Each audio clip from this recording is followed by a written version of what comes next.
Hi, everyone. This is Mark. Welcome to another lecture in Politics of Development, the penultimate lecture. So the second to last one in the course. This one is on China's Belt and Road Initiative. Here you have a little image of the Silk Road. It really wasn't a single road, but it was more of a route or a network that connected China to Central Asia, South Asia, across the Middle East, and even well into Europe. It has its origins over 2,000 years ago with the Han Dynasty.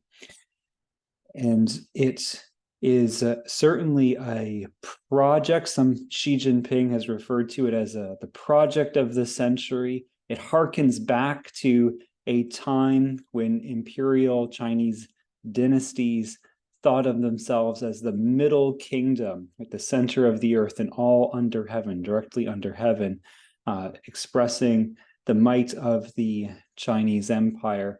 And for Xi, really representing a return of China to this status as a centerpiece of world order.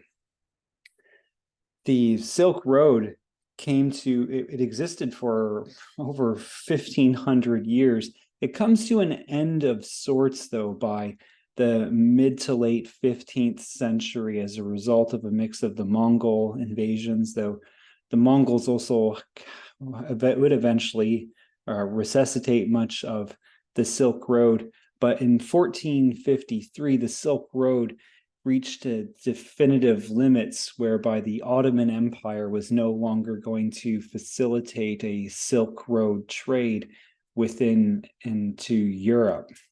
But it represents an interdependent period of intense globalization, the likes of which would not be seen until more modern times. Another big reason why the Silk Road comes to an end of sorts by the mid 15th century, late 15th century, also has to do with the age of discovery, when the Europeans were able to advance their seafaring abilities. The Belt and Road Initiative, like any example we've talked about in this class on the politics of development, is really Janus-faced. Janus is the Roman god of gateways, and sometimes is invoked to refer to two opposites that are both true on some levels. And on the left, you have Pakistan's Gwadar port. And this is an example of a Belt and Road Initiative that has largely paid major dividends to the host country, Pakistan, as well as to China. And so it was announced in 2015. It was part of a Chinese-Pakistan economic corridor where the Belt and Road Initiative was going to try to invest about $20 billion into Pakistan to create this economic corridor. Over $1 billion of it went to the construction of this deep water port in Pakistan. And it has been used quite readily. It has also really cemented the relationship between Pakistan and China. They've had a very positive relationship for decades, all the way back to the Cold War. And this relationship has been described by Pakistani presidents as sweeter than honey, for instance. So it represents this close relationship that China has with Pakistan. It's cemented a political relationship of sorts, and it's even drawn in investment capital from all around the world. The Saudis in particular have invested quite heavily into Gwadar port. And it's also noted that perhaps China does have some other geostrategic interest at stake here beyond the economic corridor. The Strait of Malacca is sometimes seen as a potential choke point, especially when it comes to the transport of energy, such as oil, to overseas to China. Well, one of the unique characteristics of the Gwadar port is that it actually presents a possible bypass to maritime oil shipments that would no longer have to pass through the Strait of Malacca, and instead they can dock at the port. The port is also part of this larger project for LNG, as well as hosting a major petroleum refinery as well. So there is a geostrategic interest potentially at play here for China. Another thing that's come out of the Gwadar port is the revenue sharing. Take a guess what the revenue sharing might be. 50-50? That would be a good guess. But it's probably more like 91% of the revenue goes to Beijing, with around 9% of the revenue from the Port Authority actually going to Pakistan. So it's probably one of the most positive examples of a Belt and Road Initiative doing a lot of what it had intended to do. But there are some apparent power dynamics at play in this case.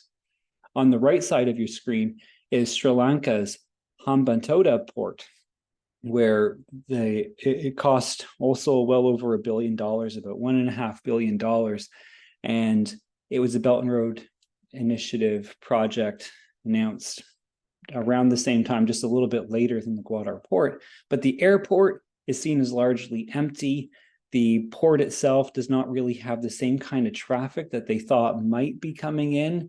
It was meant to be an alternative airport and port to Colombo, for instance, and was approved as Sri Lanka moved to being a more of a middle income country, thinking that, well, as a middle income country, there's going to be greater consumption, greater need for more ports and an international airport, but it never really materialized.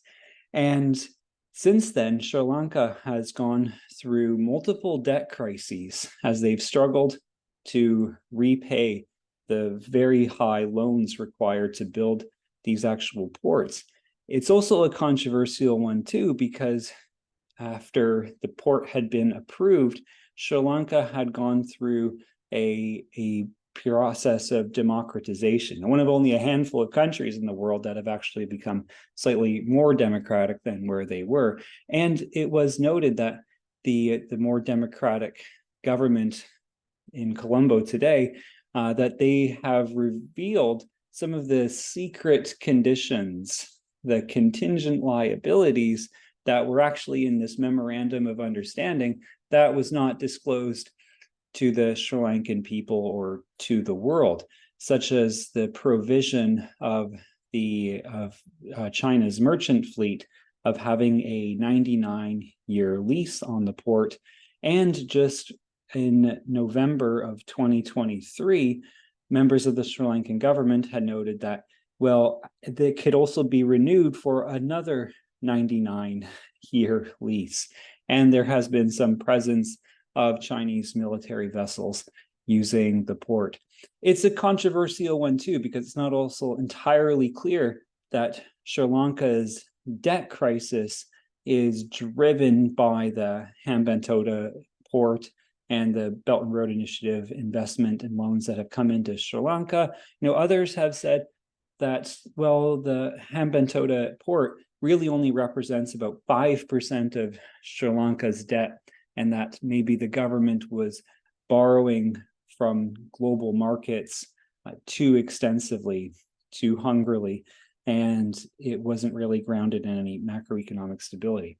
So to what extent is that debt owed to China really driving Sri Lanka's debt crisis? It might be, for instance, overall the BRI projects may have only contributed to about 10% of Sri Lanka's debt. But it is controversial. So here is a map, though, that shows just how prolific the Belt and Road Initiative is. When Xi Jinping was talking about it a few years ago, he was unveiling it as the project of the century in a major speech that he gave in the first Belt and Road Forum for International Cooperation in 2017. It has its roots being formalized back in 2013 as the Silk Road Economic Belt plus Maritime Silk Road. Then it got changed to One Belt, One Road. The road actually was about maritime traffic, and the belt is about rail lines and highways.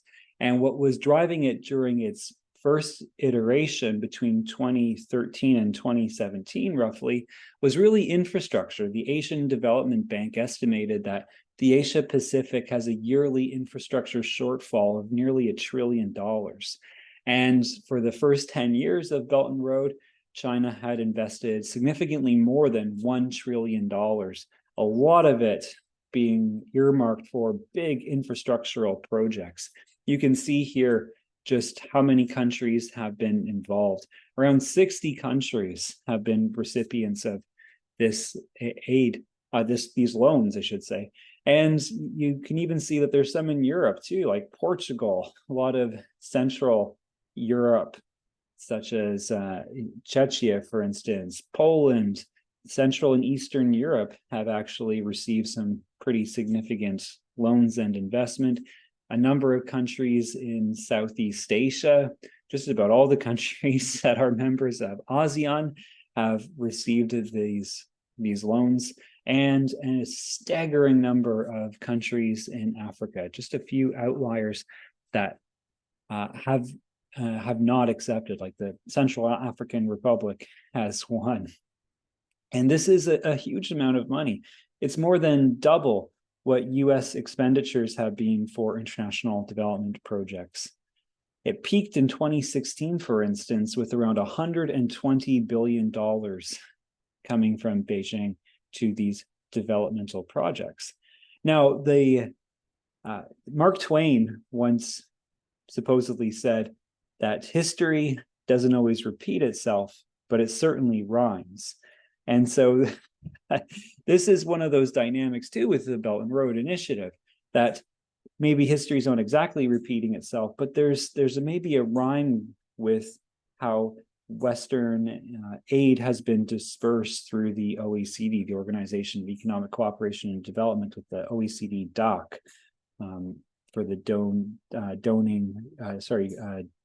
crediting developmental projects to these borrowing countries. Remember back in the 1980s, with the lost decade of development through into the early 1990s, the Global South had a major debt crisis where a phenomenal amount of investment capital came into these countries in the 1970s. And then all of a sudden, because of the attempt of national banks, of the Federal Reserve, for instance, increasing their interest rates, all of those loans required much greater interest payments to service the existing debt than previously to it. It also created recessionary conditions in a lot of Western countries, and so export markets for countries in the Global South really began to dry up. And the response of the International Monetary Fund, which is the international financial institution that's the lender of last resort for a balance of payments crisis, would impose conditions on borrowing countries where they would be saved from a balance of payments crisis, but there would be expectations that they would make fiscal reform as well as some political reform as well. And the great tension of it all was that the international organizations of the world, like the United Nations, respect the inviolability of state sovereignty around the world, whereas the IMF and the World Bank, though they were called sisters of the UN, seem to be saying something else by saying that if you are going to take this money, then we are going to tell you how to balance a budget, where to cut spending, for instance, because part of that, the 80s and 90s, was a time of austerity measures on these countries. But it also tried to make demands on political reform as well, focusing on good governance, establishing a rule of law, creating an effective tax collection system for that country. And the idea was that these first generation reforms, these political reforms, would then institute greater civil liberties and political rights, and then it would create a more economic stability. And with the Belt and Road Initiative, you have China, right? formerly a member of the Global South. Perhaps in some ways it still really talks about itself as a Global South country, offering a distinctly different condition on loans, where it has the largest reserves in the world. It is those reserves that are really providing the capital for much of the loans going through the Belt and Road Initiative. But for them, their message to these governments of the Global South is that we're not going to expect reforms. We're not going to tell you how to balance your budget. We're not going to hector you about the rule of law or women's rights or indigenous rights or all kinds of other rights-based discourses. Instead, we're going to provide the loans and you're going to pay it back, or you're going to be beholden to us in one way or another. And so this is how perhaps, well, history is not repeating itself, but maybe it rhymes in some way.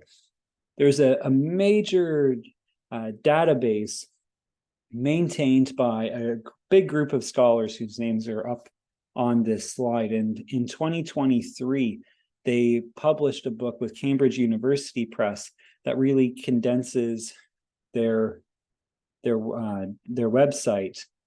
It's called Aid Data, which they run through the College of William and Mary, where they're really trying to follow the money for Belt and Road and to see how Beijing is handling it, and also to what extent it is creating predatory lending. And one of the conclusions that this group of scholars does make is that China wants to keep the Belt and Road Initiative mostly a secret in terms of the conditions, the memorandums of understanding. They want to negotiate this with governments, but they don't want it disclosed. And so this group of scholars from mostly at William and Mary, they've noted that Beijing keeps it a secret. It's way different from World Bank reports or International Monetary Fund reports. It notes that these are loans mostly rather than grants. And so these are loans made at market prices, often above market prices. One of the other controversies of that big port that the Belt and Road Initiative created in Sri Lanka that never really worked out too well is that the interest rates were over 6% for that particular project, at least for a certain period of time. That's a really, really high rate when you consider the traditional rates set, at least since the mid-1990s, from other international financial institutions or from other countries. For instance, the average for Belt and Road is said to be just over 4% interest payments, so a rate of return of just over 4%. That means it's not concessional, that China expects to have a hefty sum in return. The grace period is typically really short, only about 2 years, where you don't have to begin servicing that debt, and a maturity rate of no more than 10 years. That's pretty much, for most of these projects, that's the max, 10 years. And the expectation is that the debt is paid off. And we're talking about significant amount of money, right? In the neighborhood of billions of dollars, as you can see in this one figure just to the left here. And this is not readily accomplished by a number of countries, because as you'll note, what this is showing us is that the OECD country risk classification is generally pretty high for most of these countries. I think one of the lowest ones there is Malaysia, which got a significant amount of BRI loans in, but a lot of them are quite a bit higher, at least from that period of 2013 to 2020. Obviously, it's higher for Russia now because this is before the full-scale invasion of Ukraine in 2022. But some of them have the highest risk ratings that have received a very large amount of aid, such as Pakistan and Iran and Venezuela.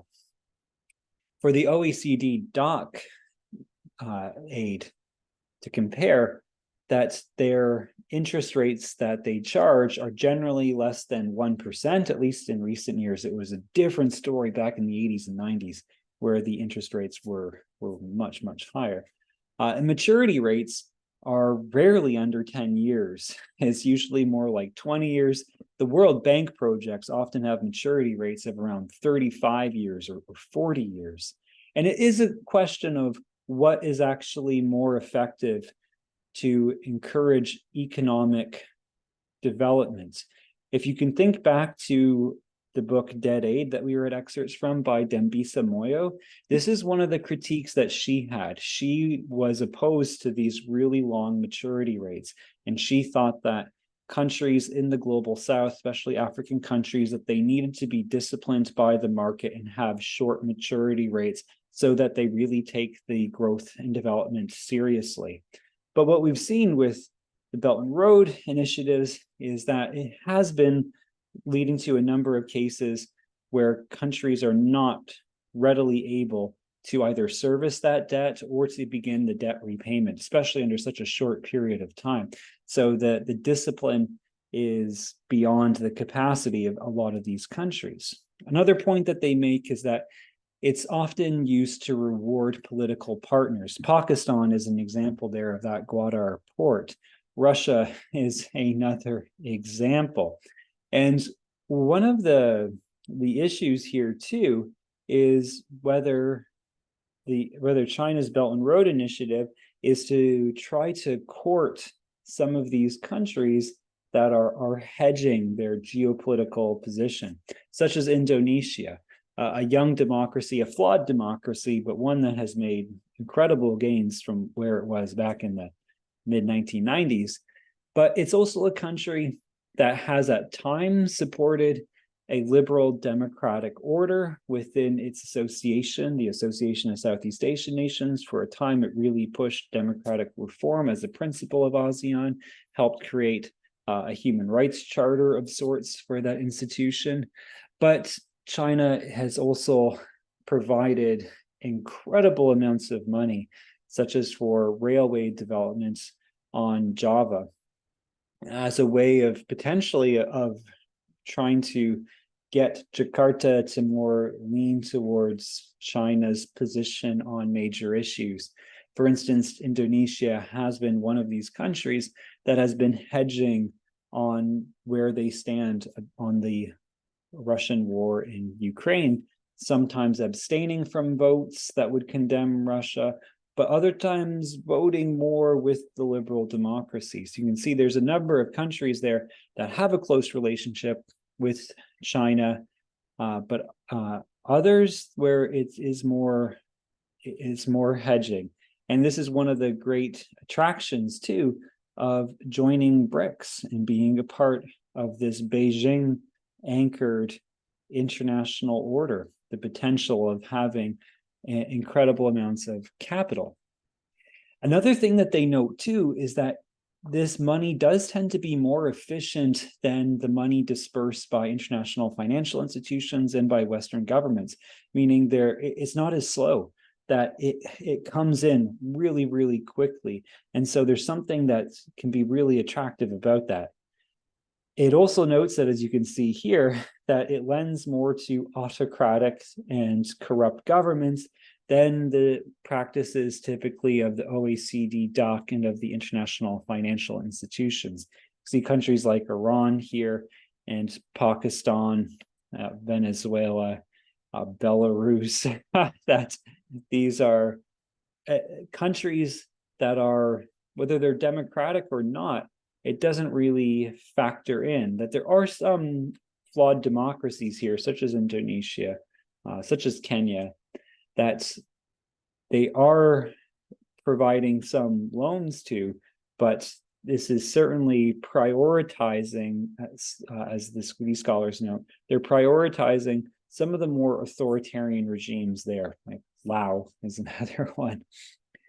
But they do say that projects have been mostly beneficial, and the responsibility for failure, more often than not, is the result of the recipient governments. At least that's from their perspective. And they're not cheerleading the Belt and Road Initiative by any means. They actually their research shows that China is secretive and lacking transparency. But they do think that most of the failures have been as a result of some of the mistakes made or advantages not taken by these recipient countries. And they push back on the notion that perhaps China is a rogue donor practicing debt trap diplomacy. They're not as convinced of that. Here's a work by one scholar, Yuan Ang, and she makes a similar point as well, especially on this notion that the Chinese Communist Party doesn't necessarily have a clear vision of what BRI is. I edited a large textbook on the politics of the Asia Pacific for the University of Toronto Press. And, back a few years ago, I couldn't tell you really what the Belt and Road Initiative was precisely. And it's not clear. Here's a quote from a bunch of scholars that she references, a bunch of scholars from a major university in China that's closely affiliated with the party. And they say that it's the integration of spiritual and material human capabilities to understand the world. A little bit vague. In the central guiding document between 2015 and 2017, this is the high point of BRI investment. It's only 7 pages, and it says stuff about, go where the demand is and share responsibilities and progress together. It's this really vague document that doesn't really pin itself down on what it sees BRI doing. And of course, there's been a number of critics of it, such as this is one from the Malaysian off and on prime minister, probably one of the wiliest public officials in the world, Muhammad Mahathir. And, he has derided it as a new version of colonialism. President Trump, Secretary of State Mike Pompeo referred to China as really trying to buy an empire with it. And it's all unclear what exactly BRI is. And she presents an example from her own research in Cambodia, Sihanoukville, which is before BRI was this small, sleepy town in Cambodia of about 150,000 people. And it saw this investment of over $1 billion pour in 2018 alone. And it wasn't really as strategic as we might think. We often think of authoritarian regimes as these singular, highly strategic Machiavellian entities thinking their actions through, accomplishing their national interest in an intuitive, domineering way at all costs without being held to account by the public. And what she notes here is that this money came in a really haphazard way, that there was no real grand design behind it, that there were these public investments, there were private investments, and it wasn't really even clear which was which. It also generated a lot of resentment in Cambodia, as she notes too, about how it's priced out so many of the folks here. I mean, look, this is Sihanoukville, Cambodia.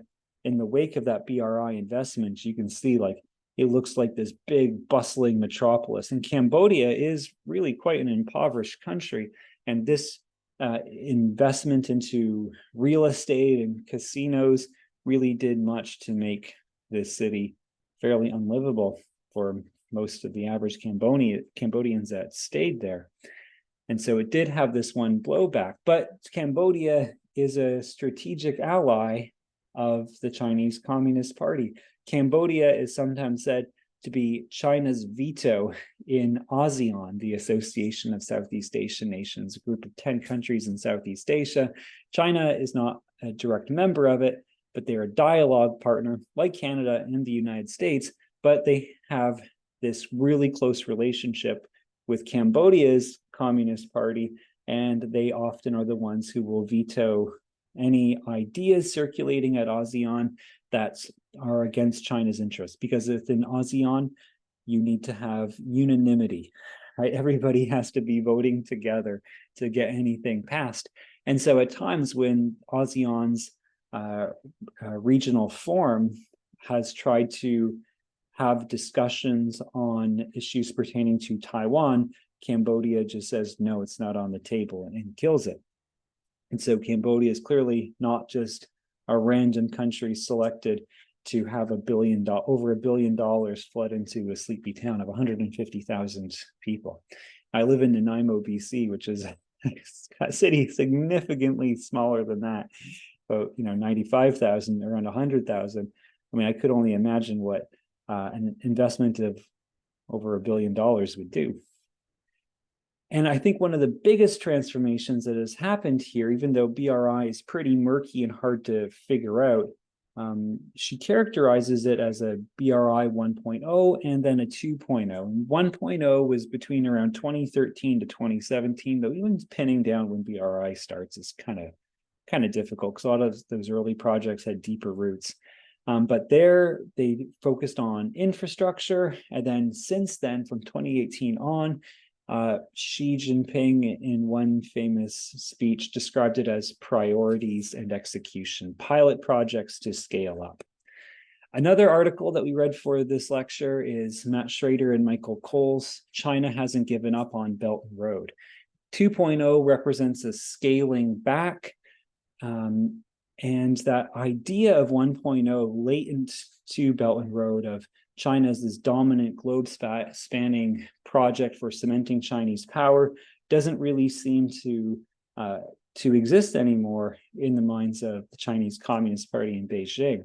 And instead, there are some fears that Chinese regulators have of all of that overseas investment actually threatening China's macroeconomic stability, especially in the age of COVID.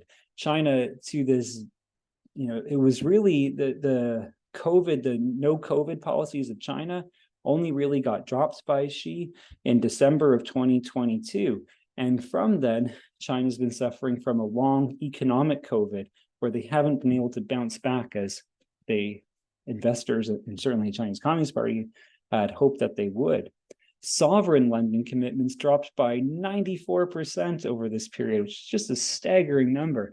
And that funding to Africa had dropped in 2020 to its lowest level since 2004.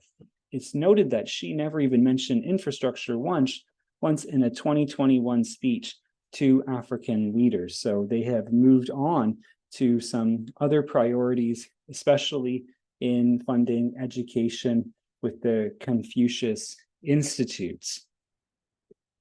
The scholars note that there's BRI has provided a financial backstop for some of the anti-democratic impulses of BRI recipient countries. And the example given is from Malaysia, involving one of the largest corruption scandals ever recorded, known as the 1MDB scandal, where at the same time as this scandal was being revealed, the Prime Minister of Malaysia was even trying to get funding through BRI in order to have better surveillance capabilities to spy on Malaysia's, on the political opponents of BRI. And in some ways, I think this might represent a grand strategy of sorts for China, for the Chinese Communist Party, where it is responding to what it sees as the revisionism of liberal democracies. So just as liberal democracies believe that their national interests are preserved by the spread of democratic norms and institutions of the world, they note that we don't really have tensions with other democracies that cannot be resolved through rules-based international order, through institutes like the World Trade Organization's dispute settlement mechanism. But instead, the real egregious tensions that liberal democracies have are with authoritarian regimes. And so there is this pressure, certainly since the end of the Cold War, from Washington and other liberal democracies, such as through the international financial institutions' support for balance of payments crisis or development projects, to democratize it's likely that China's grand strategy is to see themselves as threatened by this norm of pushing towards democratization, to instead try to reward authoritarianism by providing BRI loans to countries that push back against a Washington-led agenda to try to encourage democratic reform. And according to Schrader and Cole, the OECD DAC countries, such as the United States and Canada and Japan, that this is a time for them to rethink their own commitment to international development. As China has taken a step back from major investments to infrastructure, perhaps it's time for liberal democracies to take a step forward to infrastructure investment, which they had not really been deeply involved in since the 1950s and the 1960s. Certainly haven't been that committed to infrastructure investment in their own countries either, for that matter. Maybe there's a broader lesson.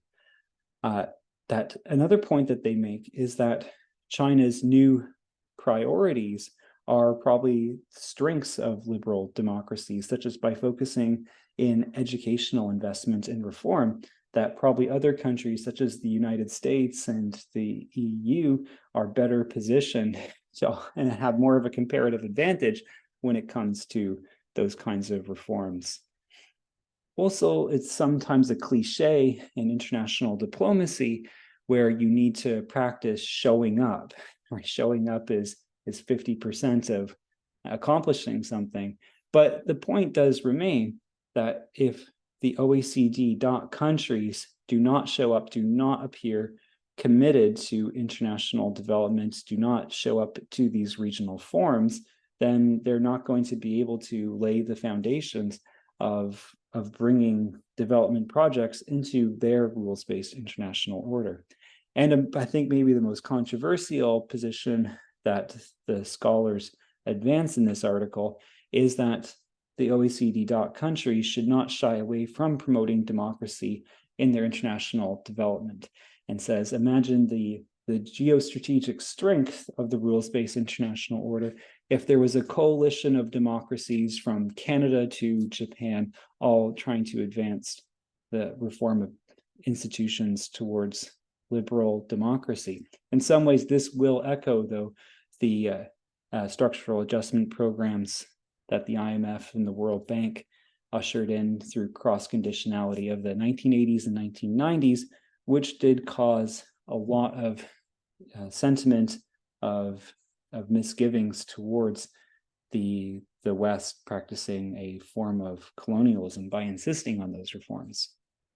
Finally, there is a more lengthy article by Michael Bennin and Francis Fukuyama. And yes, for those of you who are political science students, this is that Francis Fukuyama, the Japanese-Canadian political theorist who famously wrote the article and book on the end of history and the culmination of political ideological struggle resulting in the ascendant victory of liberal democracy.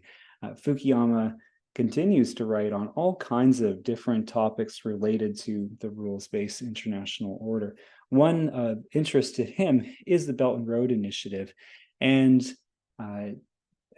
his point here reminds one as well of the Mark Twain quote about how history doesn't repeat itself, but it often rhymes, because they suggest that China is following a path well trodden by Western investors in terms of them making loans available to developmental projects, but then really expecting those borrowing countries to owe something to the creditors, in this case to China. And what Bennin and Fukuyama advance here is that this situation, especially if this really is a debt trap, is that it represents a tremendous threat to the macroeconomic stability of the rules-based international order, because you are going to then expect institutions such as the International Monetary Fund to bail out the recipient countries of the Belt and Road initiative. And it is this time where the international financial institutions really need to think about imposing tougher conditions on these countries seeking bailouts. One of those conditions would surely mean greater transparency.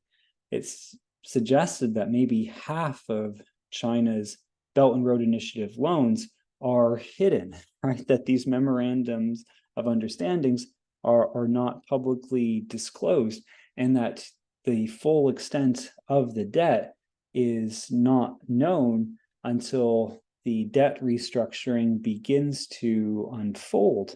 And this can create a contagion effect against that borrowing country, because other lenders may lose faith in the restructuring as it's revealed that the debt that is owed is essentially doubled of what it was expected to be. And the debt has been high. For instance, the recent International Monetary Fund bailouts to Sri Lanka include 1.5 billion in 2016, 57 billion for Argentina in 2018, almost 3 billion for Ethiopia, just over $1 billion for Zambia, and then Sri Lanka again, another 3 billion in 2022, and Argentina again, another 44 billion in 2022. And these are countries that have taken billions from the Belt and Road Initiative. The danger is these contingent liabilities that are owed to Chinese policy banks. And so they are unique. This is a different situation from the debt crisis of the 1980s and 1990s, because that was largely owed to private banks. This debt is owed to a national government primarily, or institutions that are a part of the government of China. And China has been intent on trying to negotiate bilaterally. And so they want to have these debt restructuring negotiations and the original BRI deal negotiated between the borrowing country and China, so that they have most of the power. And so one of the ideas that Fukuyama notes here is that you need to really ground international development loans into multilateralism more broadly, so that the countries of the global south can have more leverage with those institutions that they're interacting with. China wants to do it bilaterally because it's China. It has a GDP that's practically as large as the United States when you adjust for purchasing price parity. It's a way to really throw their weight around. And for most countries, especially in the Asia Pacific, they prefer to try to engage through multilateral institutions such as ASEAN, so as not to be pushed around so much.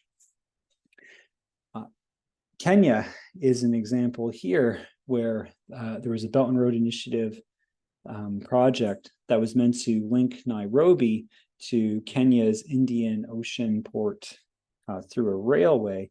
And this project became really difficult for Kenya to service its debts, and it had to turn to an International Monetary Fund bailout of over $2 billion.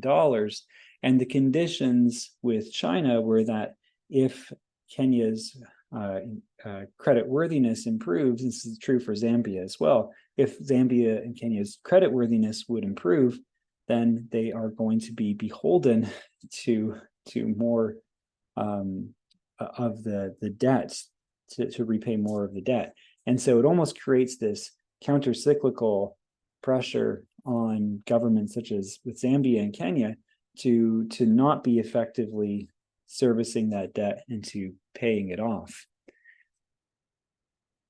Ultimately, the Belt and Road Initiative for Fukuyama and Benin has been about making money for China, especially in the context of COVID, where there has been this dramatic slowdown on economic activity precisely at the moment when Xi Jinping had unveiled his Made in China economic doctrine, which would have resulted in greater domestic consumption in China, to offset the more troubled relationship with the United States.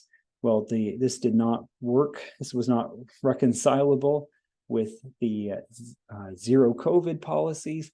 And so for a while there, having these big development projects that were dependent a lot on Chinese labor was really to help out China's beleaguered construction sector. But it carried with it dramatic political risks that were likely due more to the poor due diligence of the Chinese banks than it really was to predatory lending and debt trap diplomacy. Though the Belt and Road Initiative has shifted from a 1.0 focus on infrastructure to more service-based approach for 2.0, one wonders where the Belt and Road Initiative will turn, what it will become in the coming years, and to what extent will it assist countries trying to attain greater development, or will it continue to create a jet trap for the global south? Okay, next lecture is the last one. Take care all. Bye.